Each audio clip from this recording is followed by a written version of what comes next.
The year is 2035.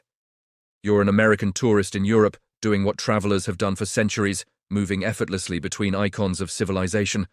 Breakfast is a buttery croissant and a quick espresso near the Seine. By lunchtime, a high-speed tube carries you beneath borders that no longer feel like borders. And you're eating pasta in Rome. In the evening, you're in Berlin, holding a cold beer, watching the sun dip behind perfectly restored facades. It's beautiful, almost unnervingly so. The streets are clean. The trains run on time. The architecture still whispers of empires, revolutions, renaissances. But something feels off. The cafes are full, yet the energy is subdued. Conversations are slow, careful. There's laughter, but it doesn't spill over. You notice the grey hair first. Then you realize it's not just a coincidence, it's the pattern. You step into a souvenir shop to buy something small. The owner smiles politely, but his accent isn't local. A quick glance at the receipt shows the payment routing through a holding company you've never heard of. Later, a guide mentions, almost casually, that the port nearby is owned by a foreign consortium. The energy grid? Same story. Large blocks of housing, managed from overseas. You're not walking through a superpower anymore. You're walking through the world's most expensive open-air museum. 30 years earlier, this scene would have sounded absurd. In 2008, Europe and the United States were economic twins. Same weight class, same influence. In fact, Europe was slightly larger. Two models of prosperity moving side by side. Fast forward to today, and the divergence is impossible to ignore. One economy surged, the other slowed, not collapsed, not imploded. Just quietly fell behind. And that's what makes this unsettling. There was no single catastrophe, no dramatic overnight failure, no sirens, no blackouts across the continent. Life remained comfortable, civilized, predictable.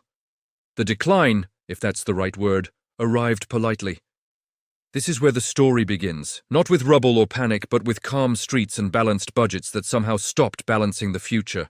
Because when a civilization doesn't fall loudly, it becomes harder to notice what's being lost. And by the time you do, the decisions are already baked in. So before we talk numbers, policies, or power, sit with this image for a moment. A place that still looks like the center of the world, but no longer moves it.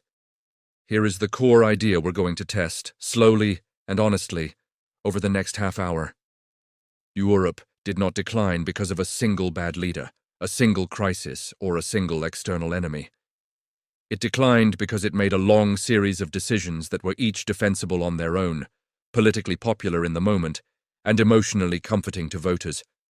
But when combined, those decisions formed a system that quietly undermined growth, innovation, and long-term resilience. In 2008, the economies of the European Union and the United States were roughly the same size. Europe was even slightly larger. Today, the American economy has surged past $27 trillion, while Europe has struggled to push beyond $17 trillion. The gap between them now rivals the entire economy of Japan. This wasn't an accident. It was the outcome of choices. There is a comforting story often told about Europe's economic slowdown. It usually goes like this. Europe chose quality of life over ruthless growth. It chose social cohesion over inequality. It chose regulation over chaos. And in a narrow sense, all of that is true. But that framing hides the more uncomfortable reality. The problem is not that Europe chose a different model. The problem is that it chose a model built for a world that no longer exists. For decades, Europe optimized for stability. It designed systems to minimize shocks, smooth outcomes, and protect citizens from volatility. That worked beautifully in a slow-moving, rules-based global order. One where trade expanded predictably, energy was cheap, demographics were favorable, and security was outsourced. In that world, avoiding risk was a rational strategy.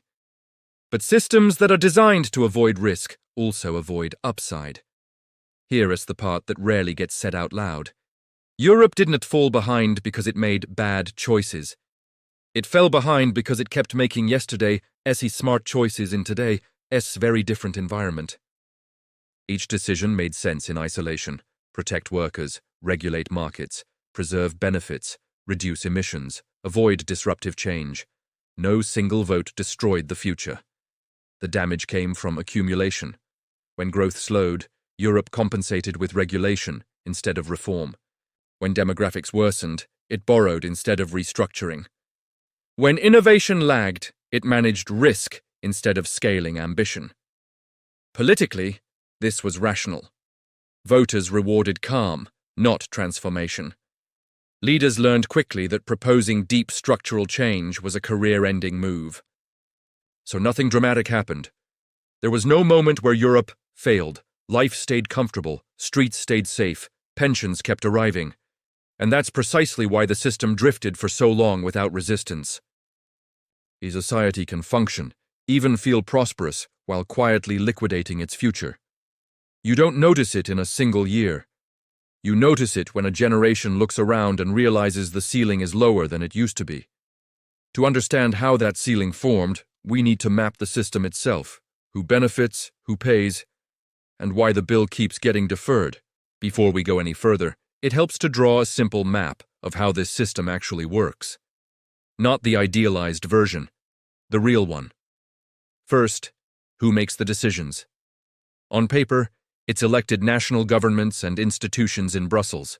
In practice, it's a tight feedback loop between politicians, regulators, and voters, especially older voters. Europe is one of the oldest continents on Earth.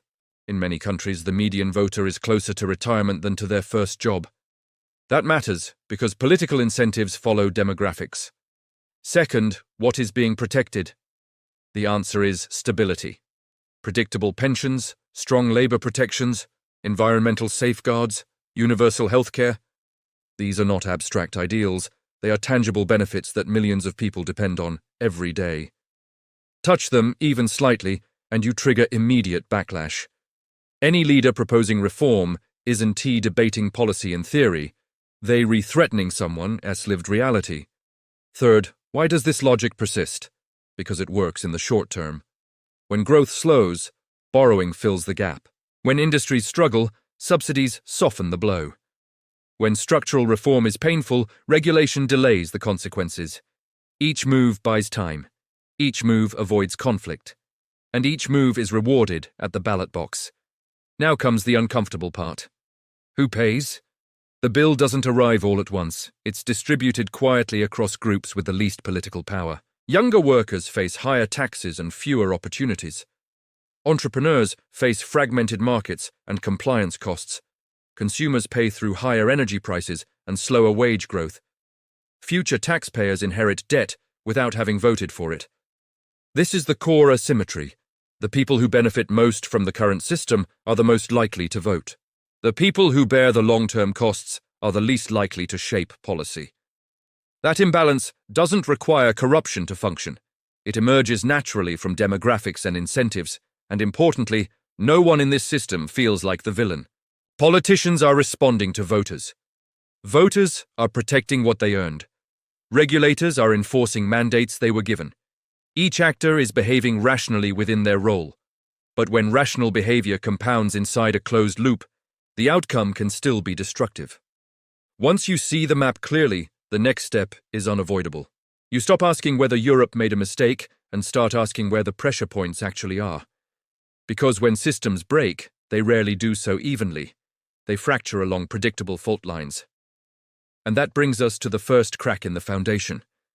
What follows is not a list of scandals or moral failures. It's a checklist of structural weaknesses, each one survivable on its own, but together deeply corrosive. Think of them less as explosions and more as slow leaks. By the time you feel the cold, the system has already lost pressure. For decades, the economic heart of Europe was Germany, and the heart of Germany was heavy industry. Cars, chemicals, precision machinery, the unglamorous stuff that actually makes the modern world function. The German model was elegant, even brilliant. Security was outsourced to the United States through NATO. Demand came from China, hungry for German cars and machines, and energy, cheap, abundant energy, flowed from Russia. This trifecta powered Europe's export engine for a generation, until it didn't. When the Nord Stream pipelines were destroyed, physically and politically, the entire model unraveled almost overnight. Energy costs exploded, and in heavy industry, energy isn't a line item you can negotiate away. It's math. Take BASF. This isn't some marginal company, it's the largest chemical producer on Earth. Their main complex in Ludwigshafen is essentially a city. Tens of thousands of workers, vast infrastructure, decades of accumulated know-how. In 2024, BASF made a decision that should have triggered alarm bells across Europe. They began shutting down major production lines in Germany, not because of wages, not because of regulation alone, because electricity prices made production economically impossible. Instead of reinvesting at home, BASF committed roughly $10 billion to build new capacity in China. The irony is sharp. A country that prides itself on environmental and labor standards effectively pushed its flagship industries toward a coal-powered system abroad, simply to remain viable. This wasn't an isolated case. By late 2024, German industrial output had fallen to levels not seen since the pandemic lockdowns. Factory doors that once read "temporarily idle" began flipping to closed. And then there's the punchline that would be funny if it weren't real. At the height of an energy crisis, Germany shut down its last nuclear power plants, clean, stable, baseload energy. To compensate, it restarted coal plants and began excavating entire villages to mine brown coal, the dirtiest fossil fuel available. Europe built its prosperity by making things. And quietly, methodically, it has begun to stop. But when factories close, they don't just take jobs with them. They weaken the foundation that supports the next generation. If deindustrialization is a heart attack, demographics are a slow-growing cancer. Less visible, more fatal. Let's go to Italy. World-class food, deep culture, endless beauty. And in 2024, a birth rate of roughly 1.18 children per woman. Replacement requires 2.1. Anything below 1.5 is considered a demographic emergency. At 118, you're not shrinking, you're mathematically disappearing. Picture a 25-year-old Italian graduate, let's call him Matteo. He did what he was told. He studied, he earned a degree. But the job market is stagnant, wages are flat, and housing costs are brutal. So Matteo lives with his parents longer than he wants to. Now comes the catch. Italy's pension system is largely pay-as-you-go. There is no vault holding his grandparents' savings. The money retirees receive this month comes directly from Matteo's paycheck this month. In the 1960s, this worked. There were 4 workers for every retiree. By 2050, countries like Italy and Spain will have fewer than 2. Run the math. 2 workers supporting a third person's full pension, healthcare, and living costs, while also funding government services and their own lives. What happens next is predictable. Taxes rise, labor becomes more expensive. Young workers look around and ask an uncomfortable question. Why stay? So they leave. The tax base shrinks. The burden on those who remain increases. More leave. It's a feedback loop with no natural break. Politically, the system is frozen. Older voters dominate elections. Any politician suggesting pension cuts loses instantly. Proposing large-scale immigration triggers backlash. So leaders borrow instead, pushing the cost into the future. Italy recorded fewer than 370,000 births in 2024, the lowest number since national unification in 1861. This isn't a trend. It's a cliff. A shrinking workforce makes growth harder. But growth is exactly what you need when the future depends on innovation. Quick quiz. Name a European smartphone brand. Nokia? Gone. Ericsson? A shadow of its former self. Now name a European search engine. Or a global social network. Exactly. The modern economy is digital, and in that economy, Europe is not a leader, it's a customer. Look at the so-called Magnificent 7 American companies. Their combined market value exceeds the total stock markets of the UK, France, Germany, and Italy combined. 7 firms outweigh the industrial legacy of centuries. This isn't because Europe lacks intelligence or talent. The web itself was invented at CERN. World-class researchers fill European universities. DeepMind began in London. The problem is scale and speed. Europe has chosen to become the world's regulatory superpower. While Silicon Valley poured capital into AI, Europe drafted comprehensive rules to control it. The AI Act arrived before a globally dominant European AI firm existed. Consider Mistral AI, a promising French startup. Instead of focusing entirely on training models, it must navigate overlapping regimes of data protection, digital markets rules, and national labor laws. Every expansion requires translation, legal teams, and compliance tailored to each country. In the US, a startup launches into a unified market of 330 million people, one language, one capital market. In Europe, growth dies by 1,000 cuts. When European startups finally succeed, they're often acquired. DeepMind by Google, Skype by Microsoft, booking platforms absorbed into American holding companies. In 2008, Europe housed about 30% of the world's top 100 companies. Today, it's under 14%. The future is being built elsewhere. Europe is watching it unfold through devices designed in California. And when innovation slows, capital doesn't wait around out of loyalty.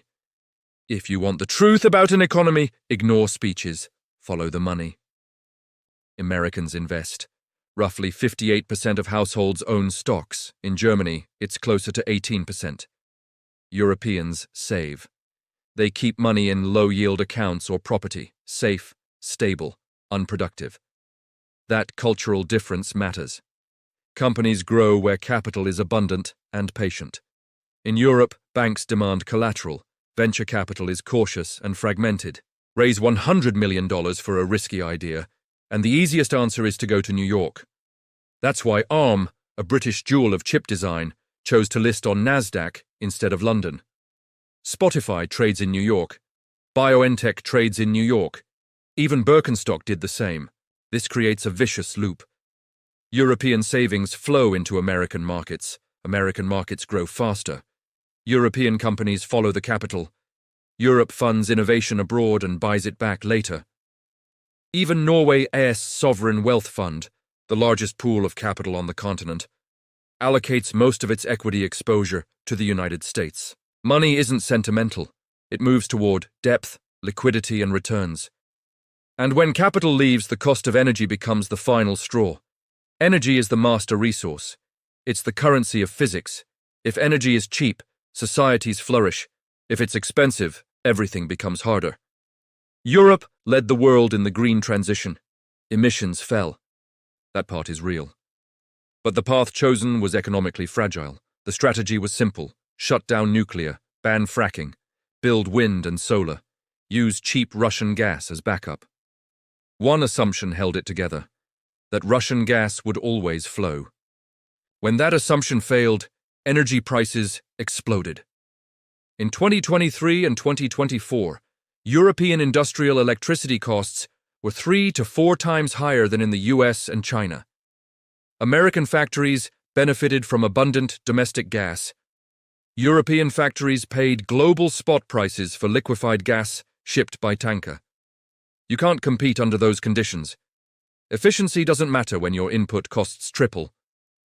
For households, this translated into energy poverty. In parts of Germany and the UK, families chose between heating and heating. One room, one bill, one compromise. The grid itself became unstable. Heavy reliance on intermittent renewables without sufficient storage meant prices could go negative 1 hour and spike the next. Businesses can't plan around that. Europe cut its own industrial base to reduce global emissions by a fraction, while China built coal plants at scale. And now, with energy expensive and growth weak, another bill has come due. For 75 years, Europe lived under an American security umbrella. The deal was simple. The US paid for defense, Europe spent on welfare. It worked. European states avoided the costs of large militaries and invested in social systems instead. Guns were outsourced. Butter was domestic. But the peace dividend is over. War returned to the continent. Suddenly, Europe realized its military-industrial base had withered. Ammunition stocks are thin, readiness is low, rearmament is urgent and expensive. Every euro spent on tanks is a euro not spent on pensions or hospitals. And for the first time in generations, Europe must fund both safety and social democracy at once. In 2024, European leaders asked Mario Draghi to assess competitiveness. His conclusion was blunt. Without radical change, Europe faces slow agony. His prescription? Hundreds of billions per year in investment, unity, and reform. But unity requires political sacrifice. And that's where the system freezes. At this point, the question isn't whether Europe has problems. It's whether the story we've been telling about them is even the right one. At this point, it's tempting to frame Europe's situation as a story of failure.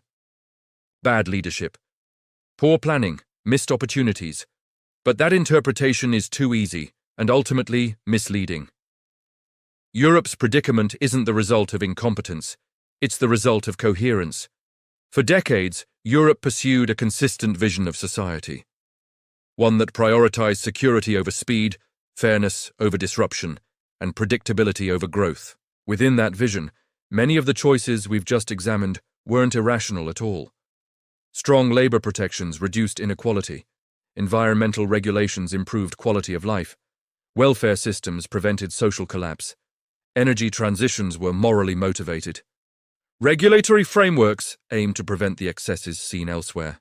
In the world Europe thought it was living in, these choices worked. The problem is that the global environment changed faster than Europe's assumptions. Growth became non-linear. Technology scaled winner-take-all. Energy turned geopolitical. Capital became hypermobile. Demographics flipped from tailwind to headwind. And in that new world, systems optimized for stability began to underperform. Systems optimized for adaptation. Here's the uncomfortable truth. Europe didn't misunderstand economics. It misunderstood timing. Reforms that might have worked in the 1990s became politically impossible in the 2010s. Trade-offs that were manageable at lower debt levels became fatal at higher ones. And the longer adjustment was delayed, the more painful it became to even discuss. So this isn't a morality play about right versus wrong. It's a lesson in path dependence. Once a system commits deeply enough, changing direction requires more than good ideas. It requires accepting visible losses today to prevent invisible losses tomorrow. And that is the hardest sale in democratic politics. To make sense of where this leads, we need to step back from policy details and look at the system as a whole. Through a simpler lens. Think of Europe as a beautifully engineered luxury ship. The cabins are spacious. The food is excellent. The deck is clean. Passengers feel safe, well cared for, and rightly proud of the craftsmanship that went into the vessel. Every argument on board is about comfort, what to serve for dinner, how loud the music should be, how to distribute deck chairs fairly. But deep below the waterline, the engine hasn't been upgraded in decades. No one is sabotaging it. No one is malicious. Maintenance just keeps getting postponed because it's expensive, disruptive, and unpopular. The ship doesn't stop moving all at once. It simply slows. Then it starts drifting while newer vessels pass by. From the deck, everything still looks fine. Until one day, you realize the ship isn't going anywhere anymore. This is the part where people often expect a prophecy, a dramatic prediction, a date on the calendar when everything collapses. That's not how systems like this fail. If current trends continue, if growth remains weak while obligations keep expanding, Europe doesn't implode. It contracts. If the working-age population keeps shrinking faster than productivity rises, the burden doesn't disappear. It concentrates. Taxes rise incrementally. Benefits are trimmed quietly. Retirement ages creep upward. None of this triggers revolt on its own. Each step feels manageable. Together they reshape daily life. If capital keeps flowing outward, domestic investment dries up. That doesn't mean no innovation exists. It means innovation happens elsewhere, and Europe imports it at a premium. Wages lag. Living standards flatten. Young professionals increasingly view leaving not as rebellion, but as common sense. If energy costs stay structurally higher than those of competitors, industrial recovery becomes arithmetic, not ideological. Factories don't reopen because politicians want them to. They reopen when the numbers work, and if they don't, production simply shifts permanently. The most likely future under these conditions isn't crisis. It's normalization of decline. A continent that still functions, still attracts tourists, still offers a decent life, but no longer sets the pace, no longer defines the frontier, no longer compounds advantage. By 2035 or 2040, the change wouldn't feel sudden. It would feel like adjustment. a slightly smaller apartment, a slightly higher bill, a slightly longer wait. Until one day, the comparison becomes unavoidable, and the gap is no longer theoretical. Warnings only matter if there's still time to respond, and for now there is. But the window isn't infinite. If this were a closed story, we'd end with resignation. But systems don't lock instantly. They narrow. And as long as they haven't fully narrowed, there are signals worth watching. Real indicators that tell you whether Europe is adapting or simply managing decline more politely. The first signal is energy realism, not rhetoric, not targets on paper. Watch whether countries reverse course on nuclear power, accelerate grid-scale storage, or allow domestic energy production that lowers marginal costs. If electricity prices begin converging with those of the United States and Asia, not temporarily, but structurally, that's a sign Europe is serious about industrial survival. If not, everything else is cosmetic. The second signal is capital unification. Europe doesn't lack savings. It lacks a mechanism to mobilize them at scale. Pay attention to whether the EU moves toward deeper capital markets, common debt instruments, or genuine incentives for equity investment rather than idle saving. If startups can raise large sums without crossing the Atlantic, the ceiling starts to lift. If not, talent will keep following capital. The third signal is demographic alignment. This is the hardest one politically. Watch for policies that make family formation economically viable. Housing reform, childcare support that actually reduces costs, labor markets that reward young workers rather than taxing them disproportionately. Immigration alone doesn't fix demographics unless it's paired with integration and opportunity. If the median age of voters keeps rising without counterbalance, the math doesn't change. None of these signals require miracles. They require trade-offs. And trade-offs are the clearest indicator of intent. Announcements are cheap, sacrifice isn't. If you see movement on all three fronts, energy, capital, and people, you're looking at a pivot. If you don't, then what's happening isn't a plan, it's inertia. And inertia, in a fast-moving world, is still a choice. At this point, the analysis stops being abstract. It becomes personal. Imagine you're Matteo again. You're 25, educated, mobile, and staring at a future where taxes are rising faster than wages, where housing absorbs most of your income, and where the system asking for your loyalty may not be able to support you in return. Do you stay and carry the weight, hoping reform arrives in time? Or do you leave, not out of anger, but out of arithmetic? Now flip the question. If you had $100,000 to invest today, where would you put it? In an American index that has compounded for decades, backed by deep capital markets and cheap energy, or in a European market that offers stability but has struggled to grow? There's no moral judgment in either answer. Money, like people, moves toward opportunity. So here's the real question, and it's not about Europe at all. When a system stops rewarding participation, how long do you keep participating before you quietly step away? If this analysis feels heavy, that's a good sign. It means you are paying attention. Europe's story isn't one of chaos or collapse. It's a lesson in how prosperity can erode without drama, how comfort can outlast momentum, and how systems can feel humane even as they become brittle. This isn't an argument for Europe to fail. The world needs a strong Europe. But the numbers don't care about nostalgia, and history doesn't pause out of politeness. If you want to understand why the United States pulled ahead while Europe slowed down, the next video looks at the other side of this equation, the American economic cheat code that quietly rewired growth, capital, and energy over the past 30 years. Subscribe if you want to understand the next recession before it understands you.